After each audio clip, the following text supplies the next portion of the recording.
Muy buenas noches, mis queridos hermanos. Me da mucho gusto saludarlos. Entonces, Gracias por su atención, por el llamado que responden a estudiar la palabra de Dios. Sabemos de que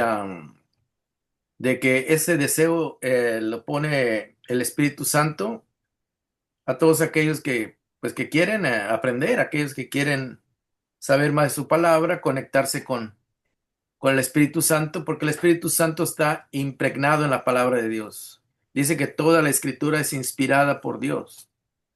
Y dice la Biblia que el Espíritu Santo los inspiró para que escribieran. Jesús dijo que conoceremos la verdad. Esa verdad la revela el Espíritu de verdad, así dice en Juan, ¿verdad? Así también le llama Jesús al Espíritu Santo, el Espíritu de verdad. Y lo que el Espíritu Santo lo que hace es revelarnos, darnos a conocer la verdad. Eso es revelar, darte a conocer una verdad. Ah, nosotros, cuando estudiamos la Biblia, pues vamos descubriendo la verdad que está allá, la verdad que Dios puso ahí para que nosotros la sepamos. Y la mayoría de las iglesias evangélicas, ah, el Espíritu Santo lo que hace es que entendamos el plan de Dios, entendamos lo que Él es, entendamos lo que Él quiere para nosotros y Él nos dice cómo debemos responderle, ¿verdad? Está en el entendimiento, en nuestra conciencia, entender. Hay otros hermanos más modernos, ¿verdad? Que no, para ellos no es importante entender, sino sentir, ¿verdad? Y, y aunque usted no lo crea, pero no hay ningún pasaje en la Biblia ni en el Nuevo Testamento que diga que alguno de los apóstoles sintió el Espíritu Santo. No hay ninguno, hermano. Ningún pasaje. Pero modernamente, pues hemos escuchado, ay, que yo siento, tal vez puede sentir una emoción, pero eso no quiere decir que el Espíritu Santo viene a manifestarse a través de eso. El Espíritu Santo nos abre el entendimiento. Dice Pablo que el mundo te ha cegado, Dios de este mundo ha cegado el entendimiento, dice. No los sentimientos, el entendimiento. Y dice, y el Espíritu Santo viene a abrirnos ese entendimiento cuando queremos, ¿verdad? Tristemente, pues en otras iglesias no estudian la Biblia y se mueven a base de emociones. Entonces ellos dicen, es que yo amo mucho a Jesús y están ahí llorando, pero no, la Biblia no nos llama a eso, aunque entendamos el plan de Dios. Y Jesús dice, el que oye mis palabras y las entiende y las pone en práctica, es como el hombre que edificó su casa sobre una roca. Y el que no las entiende y no las pone en práctica es aquel que edificó su casa sobre la arena, dice. O sea que no fue sabio en poner en práctica lo que se le dijo porque no lo entendió. Y aún Jesús le decía a aquellas, dice, les abren parábolas para que viendo no vean, dice, y oyendo no entiendan, ¿verdad? No es que a propósito eh, Jesús les hablaba así para que no entiendan, sino que ellos no tenían un corazón dispuesto para entender, porque hay personas que sí entendían, ¿verdad? Claramente, ¿verdad? Algunas veces a unos fariseos dijeron, eso lo estás diciendo por nosotros. Dijo. Bien que entendieron lo que Jesús les quería decir. Pero el tema de hoy no es ese, ¿verdad? Pero esto fue como un bono, ¿verdad?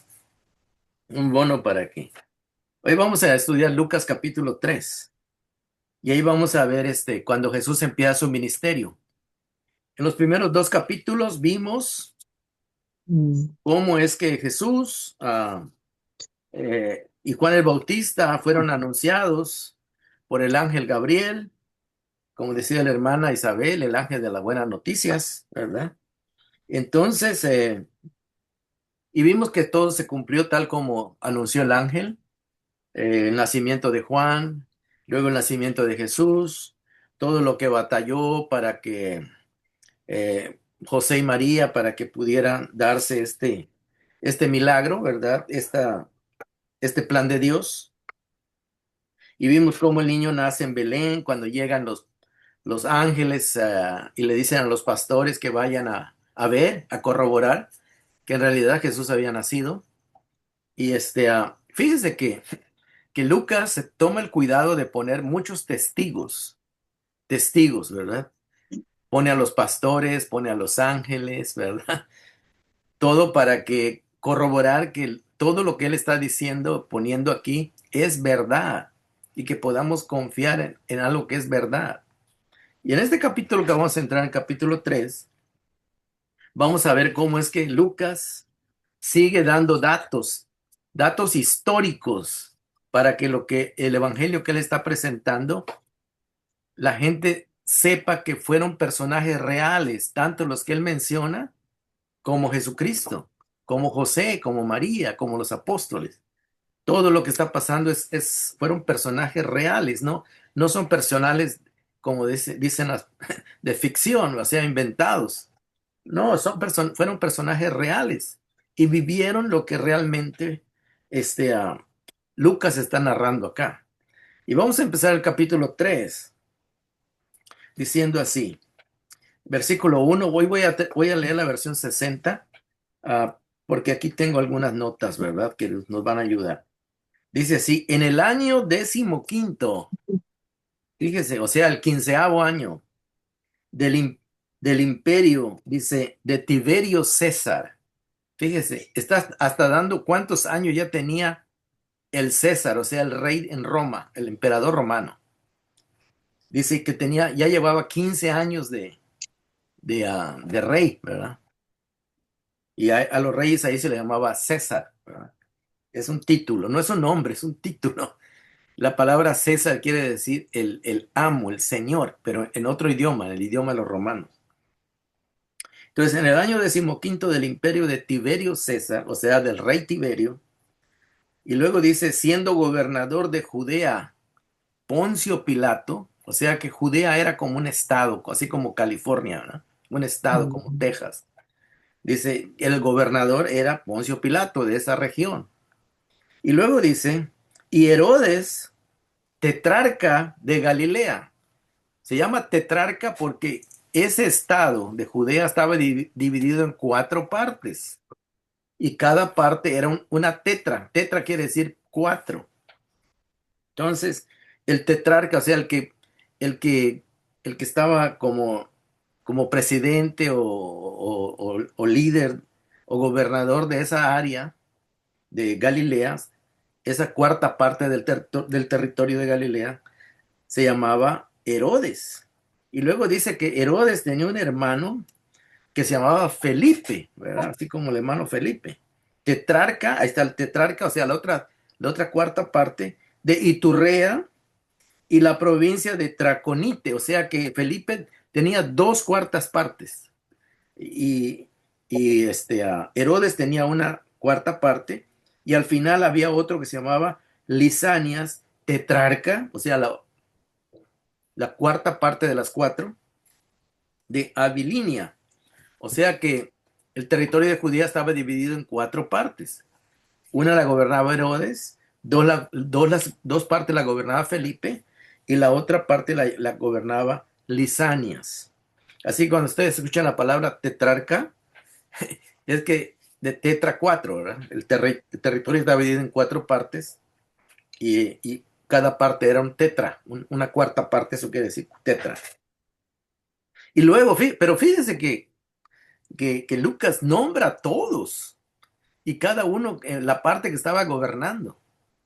Como si ahorita dijera, el presidente era Donald Trump y el gobernador de California era un tal Newsom y el presidente de Los Ángeles era, presidente municipal de Los Ángeles era fulano de tal, el mayor, ¿verdad?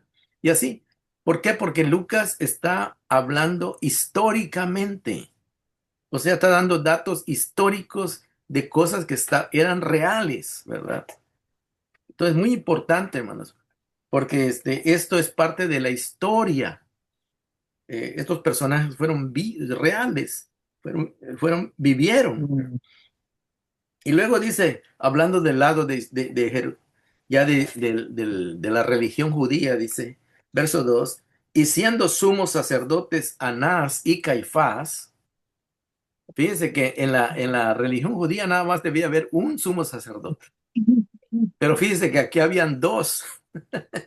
Uno era yerno del otro, ¿verdad? Uno era el suegro y otro era el yerno. Entonces, y como algunos no querían a uno, pues había política dentro, aún dentro del sacerdocio que estaba oficiando en el templo de Jerusalén. Al haber dos sumos sacerdotes, quiere decir que no estaban siguiendo las leyes tal como Dios las puso, ¿verdad? Porque es como que digan, en la iglesia católica digan al mismo tiempo, hay dos papas. Pues algo está raro ahí, ¿verdad? Entonces, y aquí es como decir eso, ¿verdad? Que hay dos sumos sacerdotes. El sumo sacerdote era el único que podía entrar al lugar santísimo, pero que habían dos, ¿verdad? Y eso de entender, hermanos, de que se había corrompido el sistema religioso. Y luego dice así, dice así el versículo 3, no, el versículo 2. Y siendo sumos sacerdotes Anás y Caifás, vino palabra de Dios a Juan, ya que dio toda esta lista de nombres, lo que da a entender, si estos hombres eran reales, también Juan era un personaje real. Es lo que quiere decir Lucas. Dice, y vino palabra de Dios a Juan, y luego dice, hijo de Zacarías. Acuérdense que Zacarías fue un sacerdote que entró al templo y cuando se le apareció el ángel. Y dice, y que vino palabra de Dios a Juan, hijo de Zacarías, en el desierto, dice. El desierto eran las afueras de la ciudad, ¿verdad? Donde ya no habían casas, o sea que ya era como el campo, ¿verdad? Eso se le llamaba el desierto, porque ya no vivía gente por esos rumbos, ¿verdad?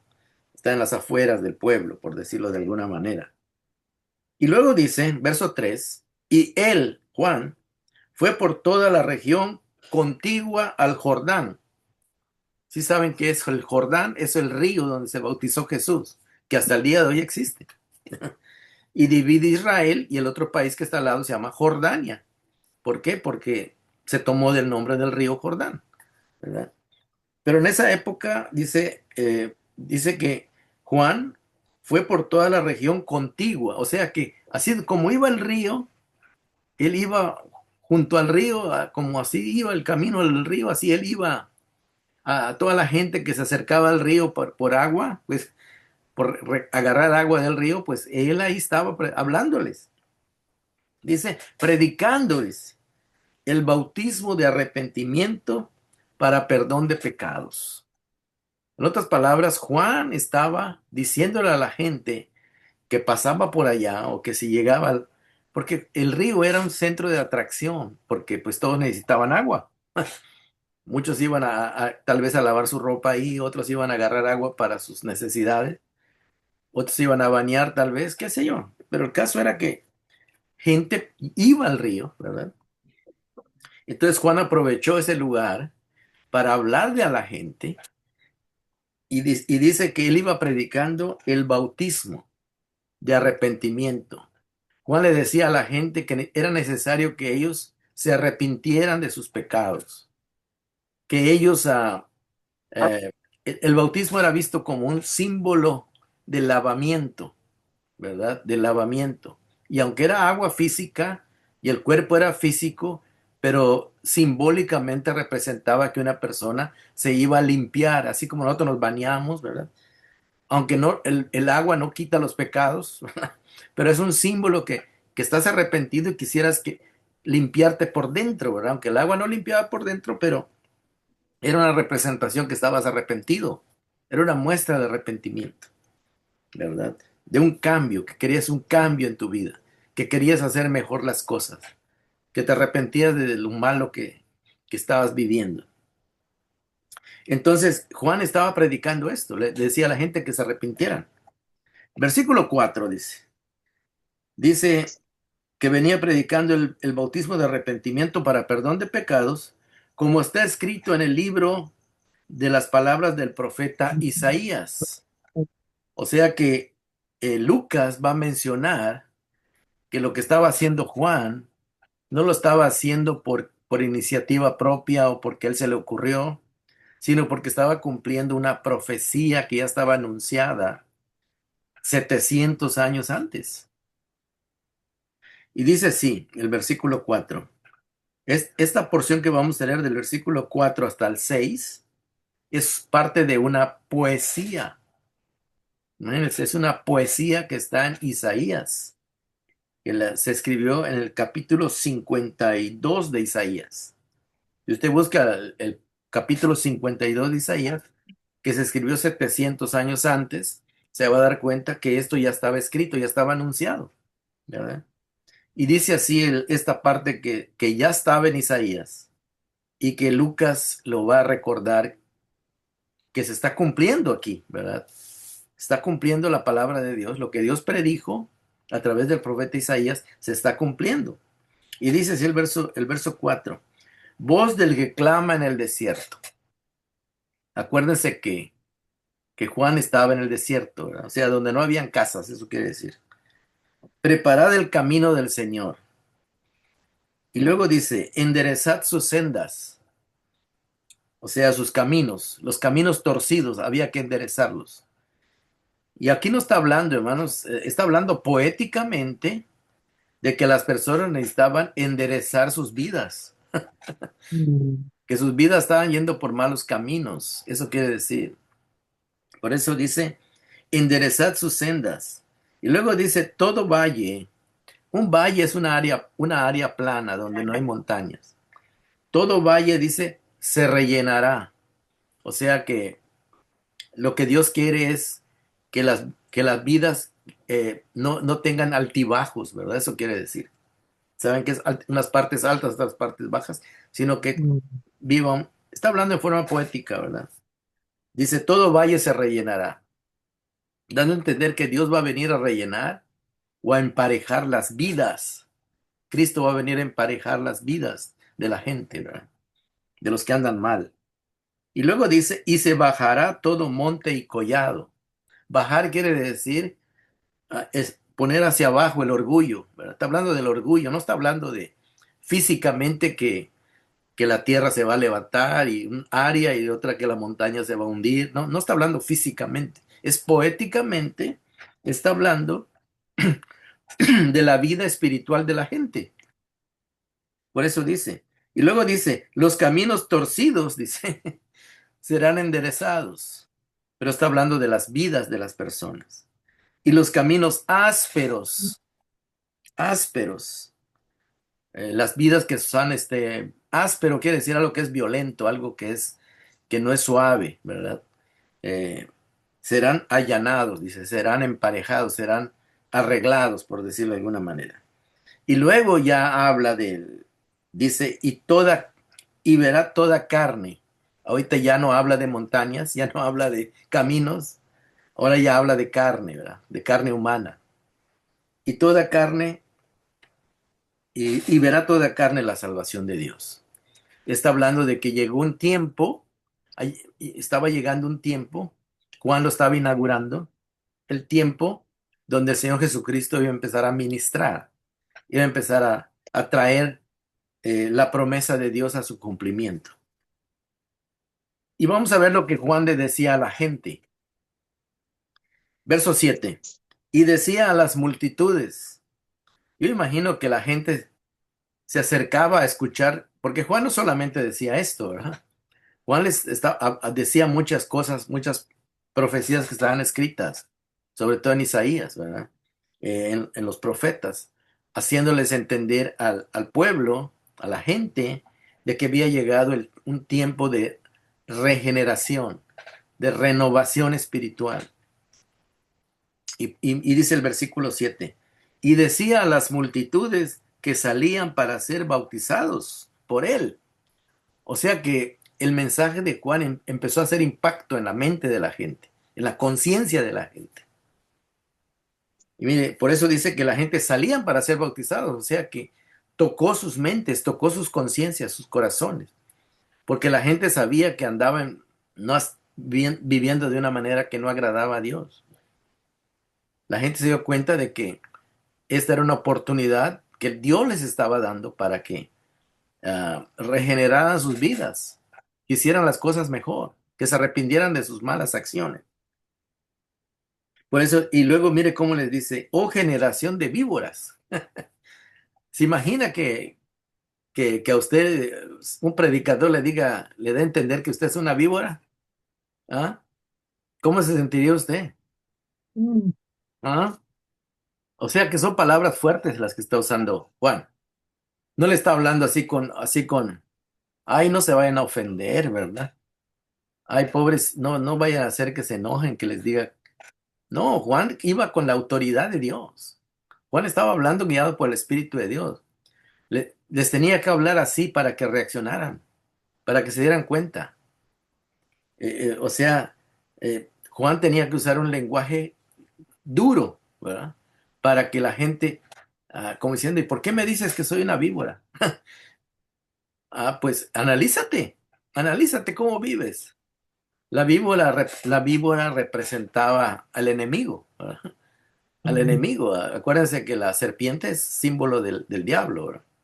Con ese camada de víbora le está queriendo decir, ustedes son gente peligrosa, gente venenosa, gente que no se puede confiar en ellos, gente, gente malvada, eso le está queriendo decir con esa palabra camada de víboras, ¿verdad? Dándoles a entender que ellos tenían un espíritu maligno de pecado, rebelde contra Dios, contrario a Dios, todo eso, ¿verdad? Y ellos entendían qué quería decir eso, porque en el Antiguo Testamento se usaba esas comparaciones o analogías, una analogía cuando comparas algo con otra cosa, ¿verdad? Entonces aquí Juan le está diciendo, Cama, ustedes son una generación de víboras. Y luego les hace una pregunta. ¿Quién les enseñó a huir de de la ira venidera? O sea que Dios está enojado por el pecado de ustedes. Eso le está queriendo decir. Y viene un castigo. ¿Ustedes creen que se van a escapar del castigo de Dios? Si siguen así, mm, entonces ese era un llamado serio, ¿verdad? Porque Juan no estaba jugando al profeta. Le estaba hablando con, con este, con la autoridad que Dios le había dado. Entonces, porque Dios quería que a través del mensaje de Juan, la gente reconociera que andaba mal, que andaba lejos de Dios, que andaba viviendo una vida no tal como Dios quería. Entonces, este era un llamado, ¿verdad? Y luego, eh, cuando hablamos de arrepentimiento, la palabra quiere decir un cambio de manera de pensar, un cambio de manera de actuar. O sea, que tú te des cuenta que tus pensamientos están torcidos, que tus pensamientos no van de acuerdo a la palabra y al plan de Dios para nuestra vida, ¿verdad? Entonces, por eso el llamado de Juan era un llamado fuerte, porque los tenía que hacer reaccionar. Entonces le dice el versículo 8: haced pues frutos dignos de arrepentimiento. O sea que Juan está diciendo, ustedes tienen, fruto quiere decir dar resultados o acciones que reflejen un cambio real, ¿verdad? Entonces le está diciendo, pues frutos dignos de arrepentimiento, que realmente se note que ustedes han cambiado. Y en otras partes Jesús dijo, por sus frutos los van a conocer, dice. O sea, por sus acciones. Cuando una persona tiene un buen corazón transformado por el Señor, por la palabra de Dios, por sus acciones se le nota. Pero si usted encuentra una persona que es mentirosa, ¿cómo se dice? Violenta, es grosera, etcétera, ladrón, etcétera, tramposo, mentiroso. Eso da a entender lo que tiene adentro, ¿verdad? ¿Cuál es su naturaleza? ¿Qué domina su mente? ¿Qué domina sus pensamientos?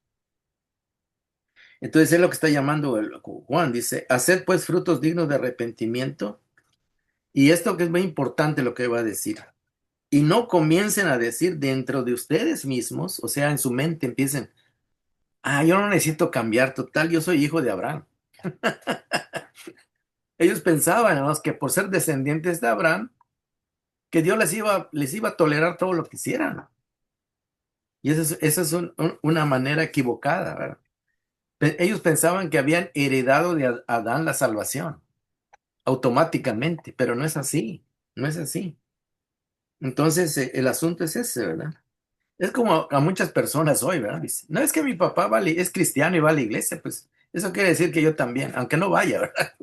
Aunque no crea en Dios, dice, pero como mi papá es, mi mamá pues va a la iglesia, pues seguro que yo voy a alcanzar la bendición. Pero no es así, hermano. La bendición es la fe y la salvación es algo personal. Entonces, por eso les dice Juan esto, porque Juan sabía cómo pensaban. Dice así, no van a empezar a decir dentro de ustedes mismos, tenemos a Abraham por padre, como diciendo, nosotros somos de una raza bendecida, y, o sea, no necesitamos cambiar, no necesitamos portarnos bien, total, nuestro papá se portó bien. Y entonces, como que ellos pensaban que estaban seguros que todo lo que hacían, Dios estaba contento con ellos y que no había problema porque eran descendientes de Abraham. Y es bueno aclarar esto, hermanos, porque el pueblo de Israel, o Abraham fue escogido como cabeza del pueblo de Israel, y Dios le prometió a Abraham que iba a formar un pueblo y que de su pueblo iba a nacer alguien por el cual iban a ser bendecidas todas las familias de la tierra. El hecho de que Dios haya escogido a Abraham, y Abraham desde luego fue un hombre de fe, ¿verdad? Y en el pueblo de Israel hubieron muchas personas de fe, como Jacob, Isaac, Moisés, David. Hubieron cantidad de hombres de fe, ¿verdad? Los profetas y todo eso. Pero eso no quiere decir que automáticamente todos, por ser el pueblo de Israel, se iban a salvar. Dios los escogió para llevar a cabo su plan de traer a Cristo. Para eso los escogió. Eso que dice, el hecho de que sean escogidos, no necesariamente fueron escogidos para ser salvos, porque para ser salvos necesitaban creerle a Dios. La salvación es por fe en Dios, no es por raza, ¿verdad? Ni porque eran descendientes.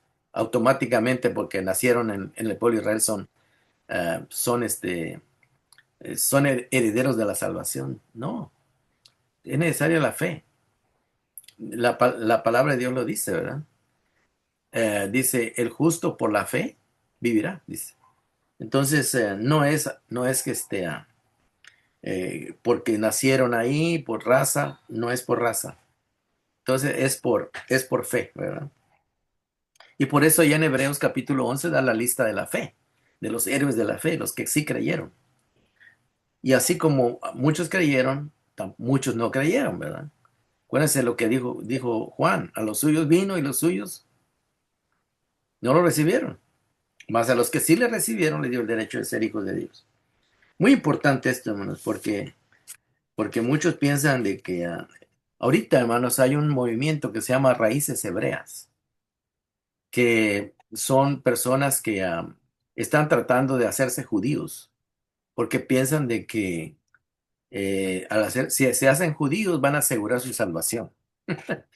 Cuando están tan equivocados, porque la salvación es por Cristo, es a través de Cristo, ¿verdad? No es a través de... Y Cristo vino para que todas las naciones de la tierra, a través de la fe en Él, de cualquier nación que sea usted, ya sea francés, ya sea alemán, o ya sea africano, o ya sea latinoamericano, o ya sea lo que usted sea, la raza para Dios no es lo importante. Lo importante para Dios es la fe en su Hijo Jesucristo, en lo que Él nos ofrece para ser salvos, en lo que Él ya hizo para que seamos salvos. Entonces es muy importante entender eso, ¿no? Y por eso les dice aquí en el versículo no, no comiencen ustedes a decir dentro de ustedes mismos, porque Él ya sabía cómo pensaban, a Abraham tenemos por padre, porque les digo que Dios puede levantar hijos de Abraham, o sea, hijos que realmente crean, que realmente vivan de acuerdo al plan de Dios, puede levantar hijos de Abraham aún de estas piedras, dijo. O sea que Juan ya sabía cómo pensaban y dice, no, no, dice, no es por raza, no es por descendencia física ni familiar, es por fe, ¿verdad? Es por realmente arrepentirse de su maldad y buscar a Dios. Y luego dice el versículo 9, y ya está el hacha. ¿Para qué sirve un hacha? Para cortar árboles.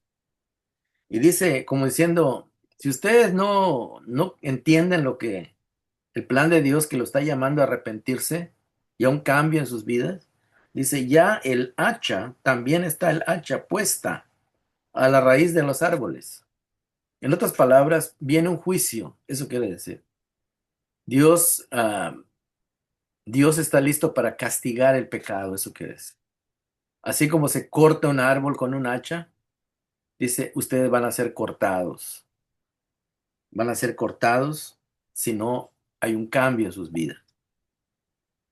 Por tanto, dice, ya que él está usando otra analogía, otra comparación, otra ilustración, que así como cuando un árbol ya está seco y ya no da fruto, pues se corta y sirve para leña. ¿No? Y eso es lo que le está usando esa comparación. Dice, ya el hacha está puesta a la raíz de los árboles. Por tanto, todo árbol que no da buen fruto, está hablando de fruto espiritual, está comparando la vida del ser humano como un árbol que da fruto, lo compara como un árbol que se porta bien, que agrada a Dios con su vida, y un árbol que no da fruto es aquel que anda mal, ¿verdad? Y que anda haciendo pecado deliberadamente. Dice, todo árbol que no da buen fruto se corta y se echa al fuego. Para lo único que va a servir es para leña, dice, ¿no? Dando a entender que, que no que no va a vivir no va a vivir más tiempo porque no está dando fruto y pues mejor se usa la madera para algo que es necesario, que es la leña. Y luego dice, y la gente preguntaba, esto es bien importante, ¿no? Que vamos a ver. Cuando Juan les empezó a hablar así fuerte, le empezó a hablar en serio, dice, y la gente preguntaba diciendo, entonces, ¿qué haremos? Dice. En otras palabras, guíanos, dinos qué necesitamos hacer para realmente dar buen fruto, para hacer árboles que dan buen fruto. Dinos qué es lo que qué haremos, dice, qué debemos hacer. Entonces Juan les va a explicar qué es lo que Dios esperaba de ellos. Y desde luego que espera de todo ser humano, no solo de ellos. Versículo 11. Y respondiendo les dijo Juan, el que tiene dos túnicas, la túnica era algo que ellos usaban para protegerse del frío, ¿verdad? Es lo que nosotros llamamos ahora ¿qué será? Un saco, Abrigo, un un abrigo. abrigo, una chamarra, no sé cómo le llamen, algo, un saco, ¿verdad? Que uno se pone cuando hay frío. Dice, el que tiene dos túnicas, en aquella época no se usaban se usaba otro estilo de ropa, ¿verdad? Por eso dice, el que tiene dos túnicas, dé al que no tiene. En otras palabras, si tú tienes dos túnicas, tú sabes que eso es la gente que no, la gente si tiene frío, necesita cubrirse, ¿verdad? Y si tú tienes dos túnicas, no, lo que está queriendo decir el Juan es que hay que practicar el amor al prójimo. Eso es simplemente lo que les quiere decir. Dice, el que tiene dos túnicas, si tú tienes con qué cubrirte del frío, hay personas que no tienen. Entonces, si tú tienes, bueno, pues comparte lo que tienes, ¿verdad? Ama a tu prójimo, ayuda al que no tiene, al necesitado. Por eso dice el que tiene dos túnicas, dé al que no tiene. Si no tienes, porque está pobre, está más pobre que tú. Eso es lo que quiere decirle, ¿verdad? Y el que tiene que comer, haga lo mismo, dice. Entonces, ¿por qué? Porque había personas que eh, estaban bien pobres, ¿verdad? Bien pobres y no tenían quizás para sus tres comidas diarias. Quizás tenían para una o tal vez para ninguna. Y dice, si tú tienes, lo que está apelando el Juan es de que si tú has tenido una mala actitud, una actitud egoísta, necesitas dar un buen fruto de amor.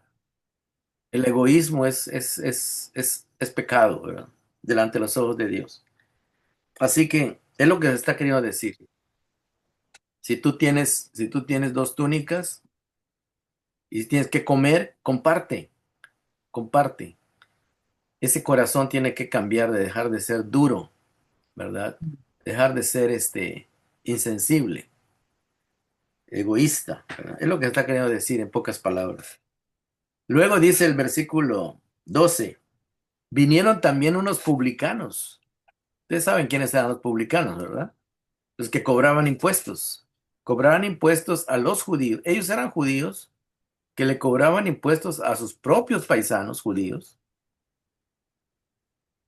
para esos impuestos dárselos a los romanos, ¿verdad? Pero generalmente ellos cobraban de más porque pues abusaban, eran personas que, que no tenían misericordia de los pobres, les cobraban más de lo que, y si no les pagaban, pues ellos tenían la autoridad de acusarlos con los romanos y venían y les iba peor. Entonces ellos manipulaban a la gente le robaban con, con ese trabajo que hacían, ¿verdad? Y entonces la gente no los quería, precisamente porque sabían que eran tramposos, tenían un mal proceder, un mal corazón, no eran honestos. Pero cuando Juan les habló del arrepentimiento, dice el verso 12, vinieron también unos publicanos para ser bautizados, dice, porque ellos les remordió la conciencia el llamado de Juan, de que ellos se estaban portando mal, estaban abusando de su cargo. Por eso dice, y le dijeron maestro, fíjese que a Juan le dijeron maestro también. ¿Qué haremos? O sea, ¿cómo nosotros que somos publicanos, cómo podemos mostrar que hemos cambiado, que realmente estamos arrepentidos? Y el verso 13, Juan les dice, él les dijo, no exijáis más de lo que está ordenado, no cobres Ujú. más de lo que es el impuesto que deben de pagar la gente, porque ellos estaban acostumbrados a pedir más, para ellos quedarse con una parte. Entonces, en otras palabras, sean honestos, sean honrados. Ellos no estaban acostumbrados a eso. Entonces, ahí es donde se iba a ver el fruto, ¿verdad? El fruto del cambio. Entonces, y esa es realmente la transformación que debe traer el Evangelio a la vida de las personas. Mm. Que uno sea una persona amorosa, que comparta lo que tiene, que uno sea una persona honesta, ¿verdad? Y luego el versículo 14 dice, también le preguntaron unos soldados.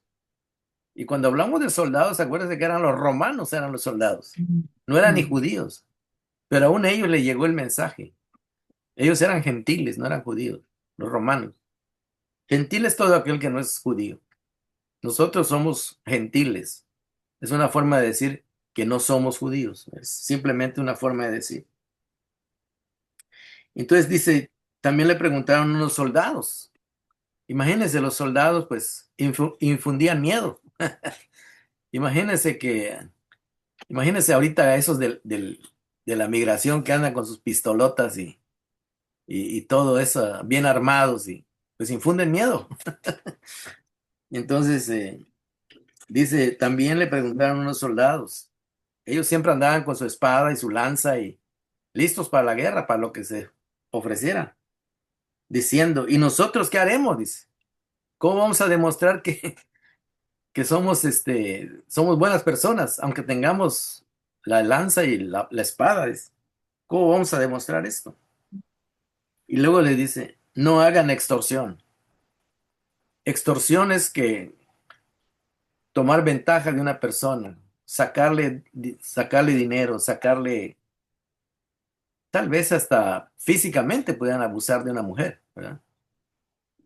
Imagínense con una lanza, una espada, temorizando a la gente y abusando de la gente. Y también les podían quitar su dinero. ¿Y con quién se quejaban? ¿Con quién se quejaban? Es como que como esos de inmigración, ¿verdad? Que ven cómo trataban a la gente. Lo vimos en las noticias. ¿Con quién se queja esa gente? Si tienen el respaldo del gobierno, pues, ¿con quién se quejan? Pues no hay. claro que ahorita se pueden hacer protestas, pero en aquella época el que se ponía a protestar lo callaban con la cárcel o le daban con una espada o ver qué le hacían, pero la gente vivía con miedo, les tenía miedo porque eran abusivos. Por eso les dice, no hagan extorsión a nadie, ni calumniéis, o sea, ni sean por sacar ventaja, ser falsos testigos de algo, calumnia. Y luego dice, conténtense con su salario. Yo no sé cuánto ganaba un soldado, ¿verdad? Pero no creo que ganara gran cantidad. El asunto, hermanos, es de que, por ejemplo, ustedes saben que en muchos países los policías cobran mordidas, ¿verdad? No sé cómo le dirán en Colombia o por allá. mm, Mordidas, ¿verdad? O sea que dame aquí debajo de la mesa dinero y no vi nada, ¿verdad? Y te dejo ir. Y eso es ¿por qué? Porque no están como sus salarios son muy bajos, pues ellos tienen que ver cómo sacan más, ¿verdad? El asunto, hermanos, es de que si Juan menciona esto es porque él sabía que ellos hacían eso, los soldados hacían eso, extorsionaban, calumniaban y no estaban contentos con lo que ganaban. Por eso trataban de sacar más de la gente. Pero Juan les dice, Juan el Bautista le dice, ¿ustedes realmente van a mostrar su arrepentimiento si dejan de extorsionar? O sea, si tratan con respeto a la gente, respetan los valores humanos de la gente, ¿verdad? Y no anden creando falsas acusaciones, calumnias, y conténtense con lo que ganen, aunque no sea mucho, ¿verdad? Entonces el asunto es ese, ¿verdad? El asunto es ese. Y luego dice el versículo 15, ya vimos tres ejemplos, ¿verdad? De que el cambio, el arrepentimiento se tiene que ver a través de la transformación de la mente y el corazón. Y parece que Juan tuvo éxito porque la gente empezó a llegar a él y le preguntaban qué es lo que tenían que hacer. Versículo 15, como el pueblo estaba a la expectativa, ellos sabían que un día iba a llegar el Mesías. Por eso dice que el pueblo estaba a la expectativa. Dice, preguntándose todos en sus corazones, o sea, en sus mentes, si acaso si acaso Juan sería el Cristo, o sea, el Mesías que estaban esperando.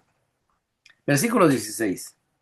Respondió Juan, diciendo a todos, yo, a la verdad, los bautizo en agua, dice, pero viene uno más poderoso que yo, de quien no soy digno de desatar la correa de su calzado. Él los bautizará en Espíritu Santo y fuego. Está hablando de dos tipos de bautismo. La palabra bautismo no necesariamente quiere decir en todas las veces que uno va a ser sumergido dentro del agua.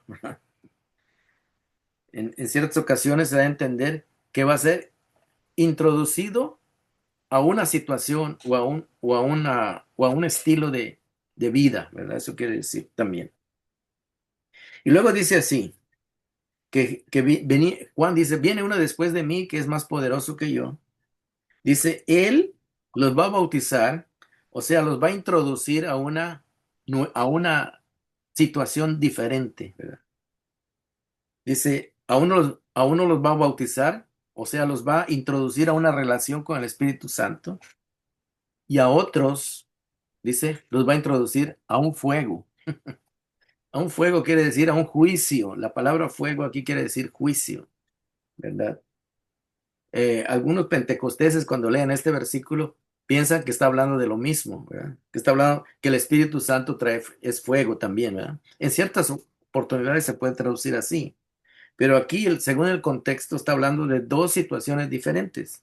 mm, El- eh, Jesús, su mensaje, los que creían en él como los apóstoles, fueron introducidos al Espíritu Santo, a la iglesia, pero los que no, sí, fueron por rechazar al Mesías, cayeron dentro de un juicio. ¿verdad? Y eso es el fuego. El fuego representa juicio. Y ahorita lo vamos a ver, porque el contexto nos lo marca, ¿verdad? Dice así, versículo 17, su aventador, el aventador era un tipo así como de tenedor grande, ¿verdad? Que usaban los agricultores para cuando cortaban el trigo, estaban las espigas largas, entonces agarraban con ese aventador, le llamaban, porque recogían la, la- las varas de trigo y las aventaban. Y cuando caían sobre las piedras, el grano se aflojaba y se soltaba de la rama. Y entonces ahí había una separación. Dice, su aventador está en su mano y limpiará su era. Esa palabra era quiere decir el terreno donde estaba sembrado, el terreno de siembra. Eso se llama era. La era, o sea, el terreno. Limpiará su terreno. O sea que ya en el tiempo de la cosecha. Va a ver, lo que está diciendo es que Jesús viene a cosechar. ¿Verdad? Viene a cosechar a través de su evangelio, su palabra. Viene a cosechar unos para vida eterna y otros para juicio. Los que reciben a Cristo son para vida eterna porque van a tener una relación con Dios.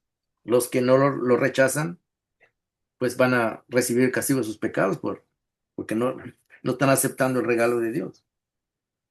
Y dice así, verso 17, su aventador está en su mano y limpiará su era o su terreno y recogerá el trigo en su granero. O sea que ya que avienta las ramas de trigo y caen sobre las rocas, se afloja el grano y queda el grano suelto y por el otro lado queda la hierba, o sea, la vara, la hierba seca, ¿verdad? Y luego dice, recogerá el trigo en su granero. Estos es los que van a ser bautizados con el Espíritu Santo, eso quiere decir, o introducidos a una relación con el Espíritu Santo. Y luego dice, el otro lado del fuego, y quemará la paja, dice, en fuego, o sea, la vara que ya no tiene el grano, ya no sirve más que para prender el fuego. Eso se usaba en aquella época, para prender los fuegos de la cocina y todo eso, se usaba la hierba seca. Por eso dice, uh, antes Juan ya había dicho que el hacha estaba puesta, es una ilustración que usa para cortar los árboles que no se arrepientan. Y luego aquí vuelve a decir otra ilustración del trigo. El trigo va a haber una separación, dice. Los que reciban al Mesías, a Cristo, su mensaje, su palabra de arrepentimiento, van a ser considerados como el grano de trigo, que es un fruto útil, bueno.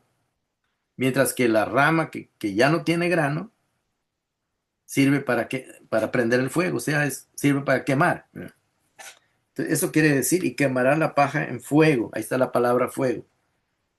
El fuego es para la paja, o sea, para lo que no da fruto, lo que está sin fruto. Y dice, y nunca se apagará. Y muchos, cuando leen esta frase, nunca se apagará, ¿verdad? Lo toman literalmente, ¿verdad? Ah, dice, cuando leen el Apocalipsis, dice, no, va a haber un fuego que nunca se apagará, ¿verdad? En realidad quiere decir, lo que quiere decir, es un juicio que ya no tiene retorno. Eso quiere decir, que ya no hay una manera de que cambie la cosa. Es definitivo, eso quiere decir. Cuando dice nunca se apagará, quiere decir que es un juicio definitivo, ¿verdad? Pero mucha gente, como no entiende el lenguaje bíblico, dice, aquí dice que nunca se va a apagar y va a estar prendido por los siglos de los siglos. Cuando no entienden el lenguaje bíblico, uno comete muchos errores. Pero cuando uno ya estudia y entiende el lenguaje bíblico, ya se entiende que esto se refiere a algo una decisión que Dios va a tomar que es definitiva, tanto para los que creen como para los que no creen. Es definitivo. La salvación es algo definitivo para los que reciben a Cristo y el juicio es algo definitivo para los que rechazan a Cristo. Es simplemente con palabras sencillas, ¿verdad? Y el versículo 18 dice, con estas y otras muchas exhortaciones o ilustraciones, anunciaba las buenas nuevas al pueblo, al pueblo. O sea que Juan siempre estaba usando ilustraciones, como estas que usó del árbol, como las que usó del trigo y la paja, ¿verdad? Para hacer entender a la gente que si no se arrepentían, iba a haber un juicio para ellos. Ese es el mensaje, ¿verdad? El versículo, después dice el versículo 19. Entonces Herodes, aquí va a hablar de alguien en particular. Entonces Herodes, el tetrarca, ya entendimos qué quiere decir tetrarca. El que tetra quiere decir cuatro. El que gobernaba una cuarta parte de la región de Judea. Herodes el tetrarca, siendo reprendido por Juan. Fíjese, Juan fue a hablarle al mismo Herodes. Le fue a decir que él estaba en pecado. Le fue a llevar a decirle que necesitaba arrepentirse de sus pecados. Dice entonces Herodes el tetrarca siendo reprendido por Juan a causa de Herodías. Yo no sé si usted sabe quién era Herodías. Herodías era la mujer de Felipe, su hermano. En otra parte de la Biblia, ¿verdad? Se explica, creo que no sé si, creo que en Juan o Mateo, no me acuerdo, se explica de que Herodes le había quitado la esposa a su hermano Felipe, ¿verdad? En otras palabras, ah, agarró a su cuñada como esposa, ¿verdad? Entonces, Juan le puede decir que eso no estaba bien, que estaba cometiendo un acto de adulterio, ¿verdad? Se le cortó la cabeza. Entonces, le fue a decir eso, ¿verdad? Y él no tuvo temor de írselo a decir al que estaba en el gobierno, imagínense. Se lo fue a decir. O sea que Juan tenía bien puestos los pantalones, por decirlo de alguna manera. Porque ir a decirle es como que usted vaya a la Casa Blanca a decirle a Donald Trump sus pecados. Imagínense, atreverse a eso, ¿no? Entonces, pues Juan fue y le dijo, fue hasta el palacio, me imagino, a decirle, tú estás haciendo esto y esto. Todo el pueblo sabía, ¿verdad? Que había, ahora la esposa de su hermano ahora era la esposa de él, ¿verdad? Entonces, no, no esposa, pero a lo mejor era su amante, qué sé yo. El caso es de que Juan fue a decirle eso a a Herodes, y no solo eso, y de todas las maldades que Herodes había hecho. O sea que era un hombre como la mayoría de los que están en el gobierno. No, no puedo decir que todos, pero la gran mayoría son gente corrupta, gente que hace cosas torcidas, ¿verdad? Ganancias deshonestas, trampas, mentiras, engañan con los impuestos, etcétera, para enriquecerse, ¿verdad? Sacando ventaja de su posición. Entonces, por eso dice que Juan fue a decirle a Herodes y le dijo de todas las maldades que él había hecho. En otras palabras, este hombre era un hombre que tenía un mal récord, muy mal récord, ¿verdad? Y luego dice el versículo 20, sobre todas estas maldades, añadió una más.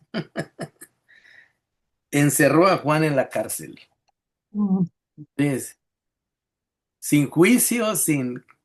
Ah, porque dijo, este sabe mucho de mi vida. Se vino a meter con la persona equivocada, así que lo voy a mandar a la cárcel para que se calle la boca. Entonces, podemos ver, hermanos, también aquí que denunciar el evangelio, denunciar el pecado no es algo fácil. Denunciar el pecado trae consecuencias precisamente por los pecadores que se quieren arrepentir. Herodes fue uno de ellos que no quiso reconocer sus pecados. Cuando Dios le estaba dando la oportunidad de darle una nueva vida, ¿verdad? Pero no quiso. Prefirió quedarse con su estilo de vida corrompido, corrupto, con su estilo de vida pecaminoso.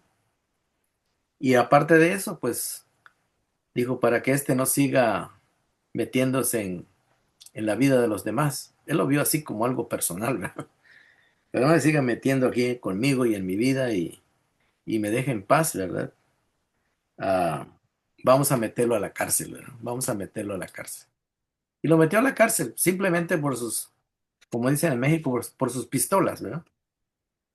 Porque, porque hizo eso, ¿verdad? Y luego más adelante sabemos la historia de Juan, ¿verdad? Que estaba bailando, un día la hija de Herodías estaba bailando en una fiesta y luego, a Herodes le dijo a la muchacha que le pidiera cualquier cosa, que él se le iba a dar. Y la muchacha pues fue a Ese es preguntarle a Juan. su madre, a Herodías, que le podía pedir, ¿verdad? No le dijo Mm, pídele una casa o pídele, no sé, dinero, ¿no? Lo que le dijo la mamá, pide la cabeza de Juan, Juan el mm, Bautista, como diciendo, este se viene a meter en nuestras vidas, pues ahorita va a pagar por por ponerme aquí en boca de todos. Entonces, pues esta muchacha fue y le dijo a Herodes, quiero la cabeza de Juan el Bautista. Pues estaba en la cárcel el pobre Juan. mm, ¿A dónde corría, verdad? mm. Y así que le cortaron la cabeza Ay, por hacerle un pobrecito. llamado al arrepentimiento a este pecador, a este hombre, ¿verdad? Y así es el mensaje, hermanos, el mensaje de cómo está la lucha entre el bien y el mal, ¿verdad? Y ese es después de esto, ¿verdad? Hasta aquí, pues todavía no, eh, Lucas va a seguir contando del bautismo de Jesús, ¿verdad? Y esto que él intercala aquí todavía no había muerto Juan, pero él como que lo, da un adelanto de cómo terminó la vida de Juan. Y luego dice en el versículo 21, dice, aconteció que cuando todo el pueblo se bautizaba, pues dice todo el pueblo, pues desde luego que no 100%, ¿verdad? Dando a entender que la mayoría de la gente estaba respondiendo. También Jesús fue bautizado, dice. O sea que Jesús se acercó como uno más del pueblo, ¿verdad? Y precisamente es lo que él viene haciendo, ¿verdad?